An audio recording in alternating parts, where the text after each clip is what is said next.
just say no to lesbian space witches. Can we make that trend? Yeah. Just say no to lesbian space witches. Daily Wire's new adult animation show called Mr. Birchum.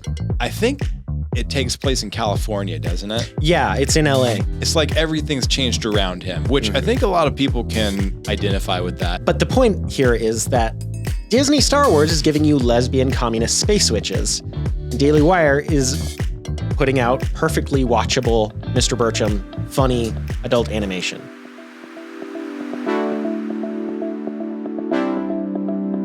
Hello, welcome to the Pop Culture Contrarian podcast with Andrew and Sterling. No Thomas today. Yeah, Thomas has left Yeah. the area out west somewhere. Oh, yeah. Is that where he is? Yeah. He threw me off my groove. I'm so used to saying Thomas, Sterling, and Andrew. I know. I had it down like patter.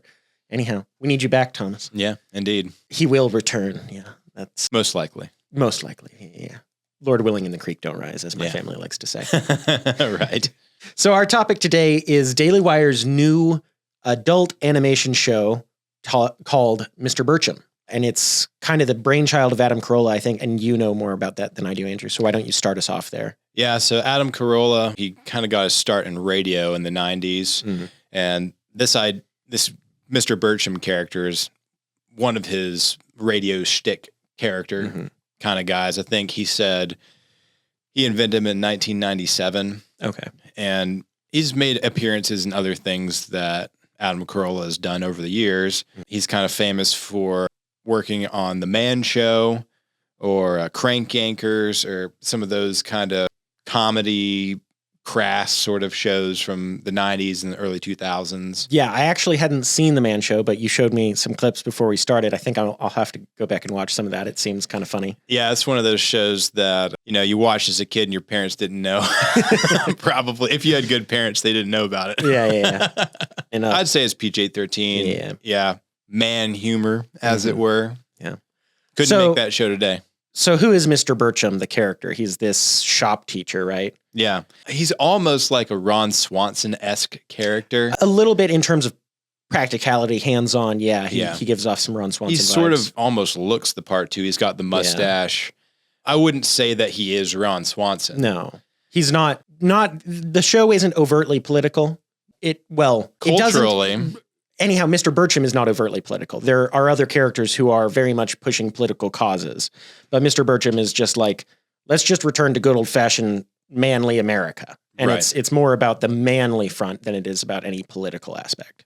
Yeah, Birchum, he's a Navy veteran. He is a shop teacher in a public school. And he kind of hates his kids in his classes. Yeah. Except this one who's, the shop star student. Yeah, he's like this gifted craftsman, and he's like his number one teacher assistant and everything. Yeah. Otherwise, he's just kind of like an average suburban American dad kind of guy.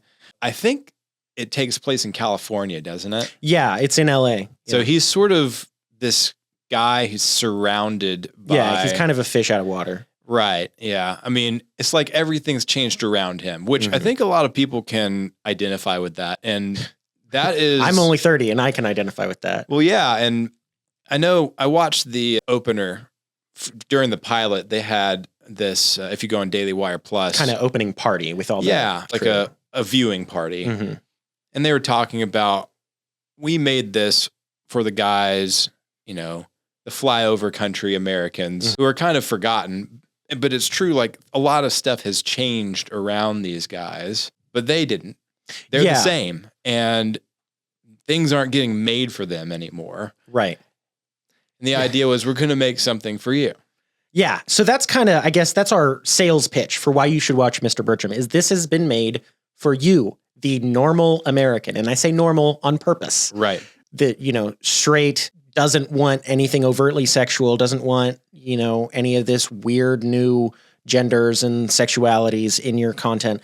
There is some of that in this, but it's in the form of one specific character who identifies as a Jedi, which I found highly offensive.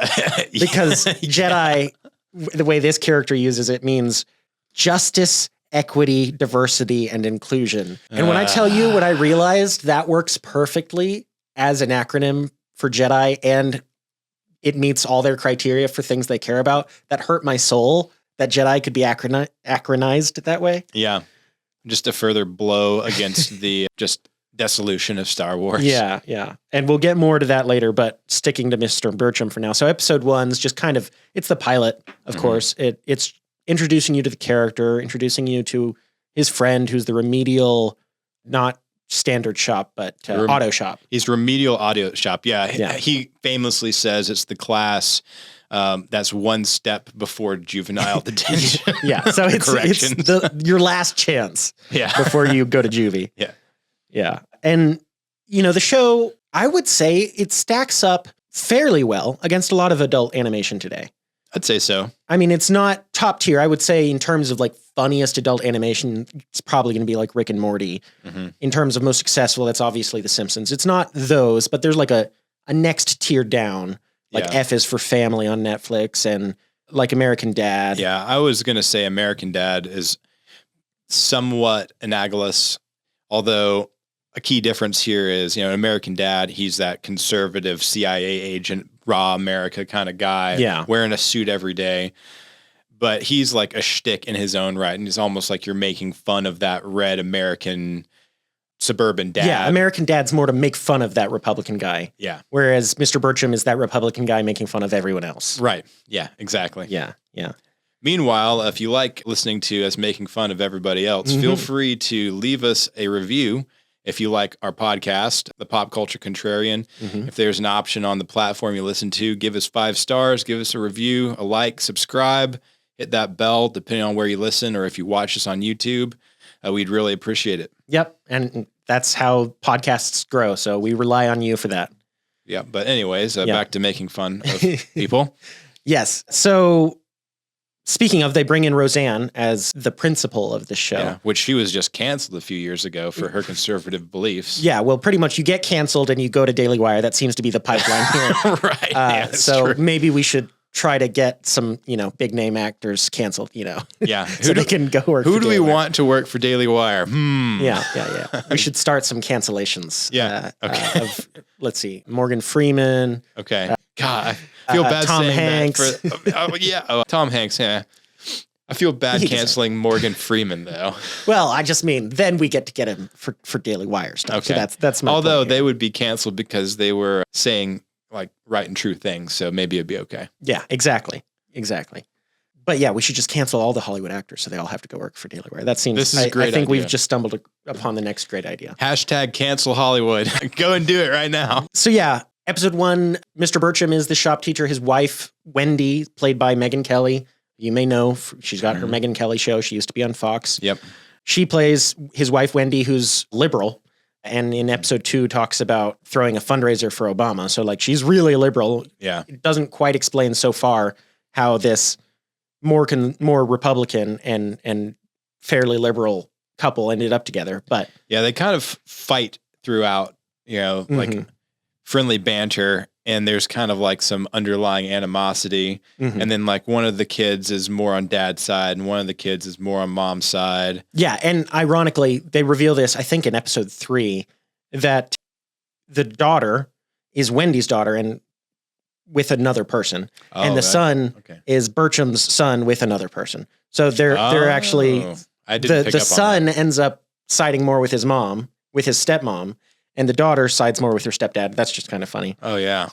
The stepdaughter is played by Brett Cooper. Yeah. Playing Jeannie. And I didn't actually, let's see, what's the son's name? Eddie is played by Kyle Dunnigan. Yeah. Not familiar with him. Not familiar with him. But they got some other big names. They have other big names in this show. Yeah. A couple of big names, although they're more like cameos, is Patrick Warburton, which if anyone's ever watched Family Guy, that's the voice of Joe. Yeah. And then he's also Kronk in Emperor's New Groove. Maybe more famously. Yeah, and other things like Series of Unfortunate Events. He's the narrator. Yeah. He's got maybe the best voice in Hollywood. He only has a couple lines that I'm aware of in Mr. Birchum, but so I guess they got him for promotional purposes. Well, hopefully, I mean, this is just a 6-episode season, so it's just really the beginning of this, hopefully. Yeah. So hopefully they intend to bring him back. And this is just like, we're setting the groundwork here. Sure. That's what I'm hoping. Yeah. Well, I hope the same thing. I'd love to hear that familiar voice. Because no one can hear too much Patrick Warburton. He's got such a great voice. Yeah, totally agree. Danny Trejo is also in, of course, he's in all kinds of stuff. Yeah, he's famous as Machete in the Machete movies. Those are all rated R, not recommended for families, but right. You know, for college kids, they're pretty great guy movies is kind of how they play because it's all blood and guts and action and stuff like that. Yeah. But he's also in like the Spy Kids movies. He's Uncle Machete. It's actually the same character. Right. And he's in so much other stuff too. So yeah, we were watching Mr. Birchum just to evaluate it for you guys pretty much. But I think I'm going to keep watching. Andrew, how do you feel? Yeah, I'll keep watching it. You know, I watched the pilot and it's a pilot. You don't want to be too critical of the first episode of anything if you can help it. I will say I wasn't super impressed. You know, I wasn't like, oh, this is a great show. I want to watch it. I wasn't laughing my head off or anything. And to an extent, you know, similar to the Lady Ballers movie, I felt like they're just dropping all the lingo to try and be hip and cool. I do think that eases off. I've watched episode 2 and most of episode 3. It feels like it eases off. I think that's mostly a artifact of being the pilot episode. Okay.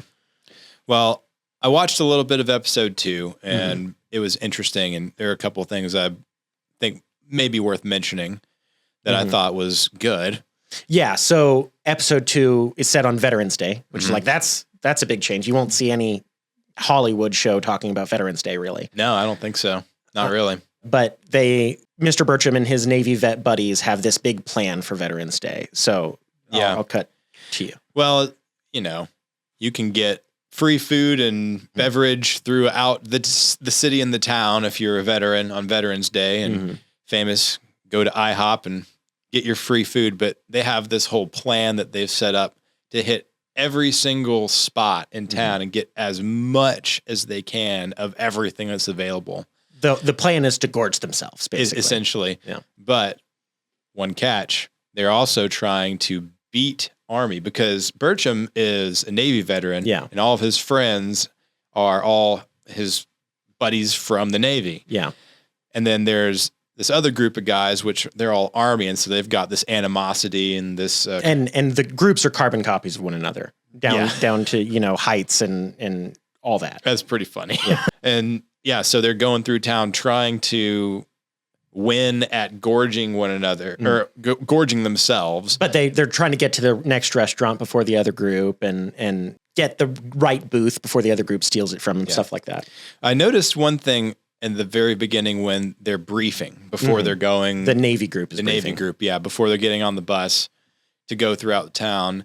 They've got one character who is in charge of uniforms, and he created these stretchy pants uniforms for them. Because they're planning to eat all day. They're going to eat all day. Need to get some of those for Thanksgiving. Yeah. Really good idea. But he asked the groups like, hey, did you guys put me on uniforms just because I'm gay? And they're like, we didn't do it because you're gay. It's because, well, we didn't, back when we were in the Navy, it was don't ask, don't tell. And you were on the team and it didn't matter what you did with anything else. Yeah. And I think what they say is, yes, we put you on it because you're gay, but that's fine. Right. You know, you were part of our Navy group. You were one of our, you know, members of our guys we would fight for and would fight for us. So that's the important thing. Yeah. You're better at uniforms because you're gay is the joke. Well, the point too is like they're making a specific point of, yeah, you're gay. That's fine. That's not what defines you though, because you're part of our group. And that's what matters was the content of your character. Yeah.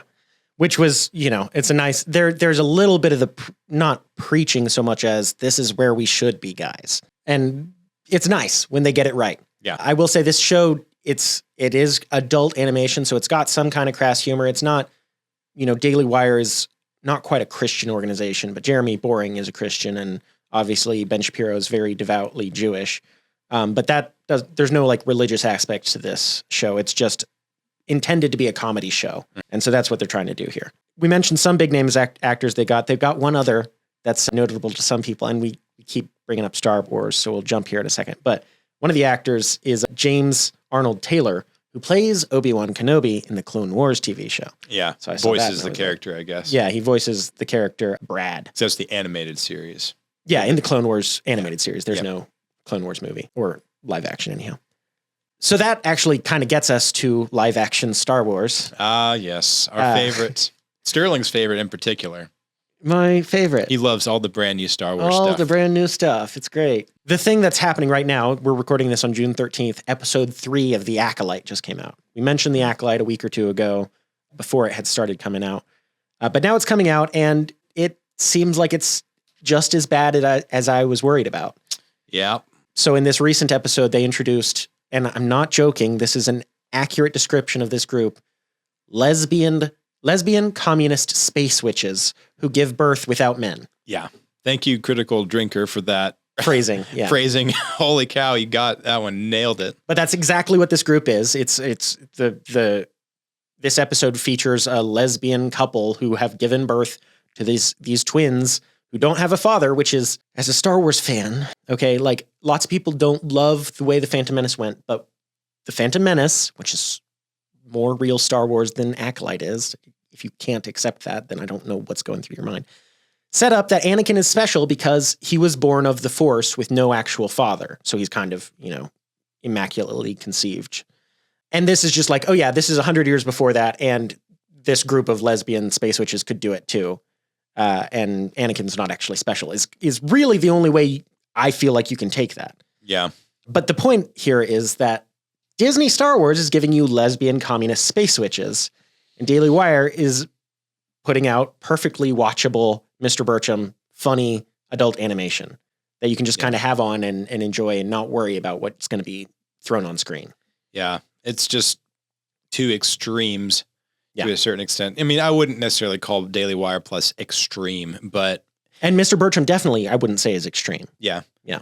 But it's remarkable that something has to be like forcibly made almost to combat the other side. Right.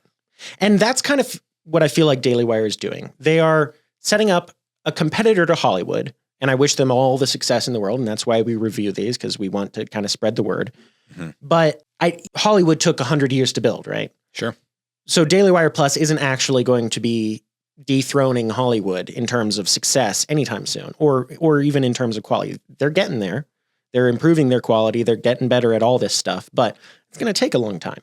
Yeah. And so maybe the more beneficial thing Daily Wire Plus could do is generate enough noise, generate enough good content that it forces Hollywood to actually be competitive again. Yeah. Because right now they've got a monopoly, and the monopoly is a monopoly of the woke.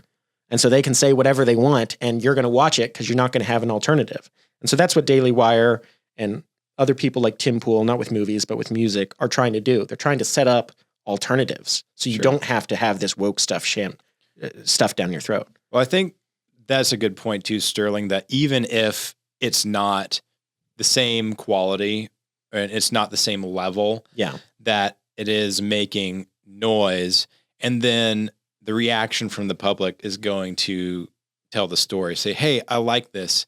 And even if it's not like the highest quality that you could ever get, maybe if it could be written a little bit better, maybe if it could be animated a little bit better, not to say there's anything wrong with how it's written or animated, Mr. Birchum, that is, or any of the other shows that Daily Wire does, or movies, even if it's not like the pinnacle, we're losing eyeballs over here. And there's a lot of noise about this going on. Yeah. And we are going to be forced to listen. Hey, if people are more interested in looking at this stuff, which is lower quality than Hollywood. Yeah. That tells a story. And newsflash, Hollywood and, especially Disney, you're publicly traded. You have a debt to your investors to make stuff that's going to be profitable, and don't make stuff that's just for the purpose of activism. Right. And, this is, we're going to try to, I'm going to try to speak to the viewers a little bit here. We normal people have a voice, and it has an impact. Last year with Bud Light and with Target, both Bud Light and Target fully engaged in the woke, and normal people were like, I don't want this in my Bud Light. I don't want tuck-friendly swimsuits in my Targets. Yeah. And now both of those companies have backed way off. They haven't apologized, which would be great, but they've backed way off. And Pride Month this month has been much quieter than in previous years. And so we're having an effect.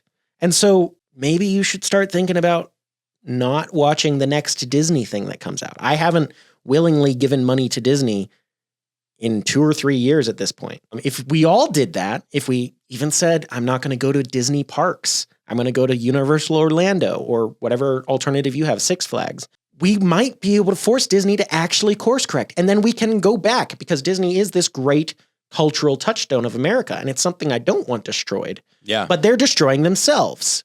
Mm-hmm. And if we don't basically have an intervention, they're just going to keep driving off this cliff. Yeah. So Daily Wire plus the intervention. Well, kind of maybe the catalyst. Maybe now that you have an alternative, you can turn off Disney Plus. You can stop paying for it. And if we all did that for just a few months, they might actually course correct. And it would take a little while to show up because movies take time to make. But, that's the hope. The hope is not destroy Disney. The hope is make Disney great again. Mm-hmm. Well, we know that these kind of things can have an effect. Back when Netflix was doing their whole password sharing campaign, that's a little bit different context here, but it's an example of the audience is saying, we don't like what you're doing and we're going to vote with our dollars. I mean, their shares, their stock shares plummeted. And they stopped sharing that data publicly, I think. Yeah. Which is, okay, that's interesting. Yeah, right. Yeah. Kind of a related case study, but just to your point, Sterling, voting with your dollars is a thing. Yeah. And we know that it works. There's plenty of examples that prove that it does. So get at it. Mm-hmm. Find, just watch what you already own. If you have any kind of digital or physical movie collection, watch those instead of watching the new content. Just say no to lesbian space witches. Can we make that trend? Yeah. Just say no to lesbian space witches. Yeah. I mean, who wants that? Lesbian communist space witches. Sorry, yeah. Don't forget that part. Yes. And they have kids without men. So that's just, in case you were wondering if they hated men. Yeah, indeed. Yeah. So, yeah, Mr. Birchum is funny. It's totally watchable. It's something I really wouldn't mind turning on just to kill a half an hour here or there. I think you'll probably like it too. If you like any content of that form, if you like Family Guy at all, or if you like American Dad, I think you'll probably like this. I look forward to season 2. I hope they get better writers, they get better jokes. But as it is now, it's totally watchable. It's totally entertaining. And it's not trying to tell you that you're bad for being a white straight male. Yeah. So isn't that nice? Yeah, for once. So yeah, I guess we don't really need to belabor the point. And we don't have Thomas here. So, we don't have his interesting takes to kind of fill this out a little bit more. Thomas, where are you? You got to get back. So this episode has been about Mr. Birchum. We touched a little bit on the Acolyte and how Disney Star Wars is just not going anywhere at this point except off a cliff. And we hope you will maybe take some of what we said to heart and stop supporting people who are producing content that says, we hate you. This has been the Pop Culture Contrarian podcast with Sterling and Andrew. No Thomas. We are brought to you by the Patriot Post, which is the oldest conservative news digest on the web. It's right and it's free. Be sure to like and subscribe, and we'll see you next time. Bye. See you guys.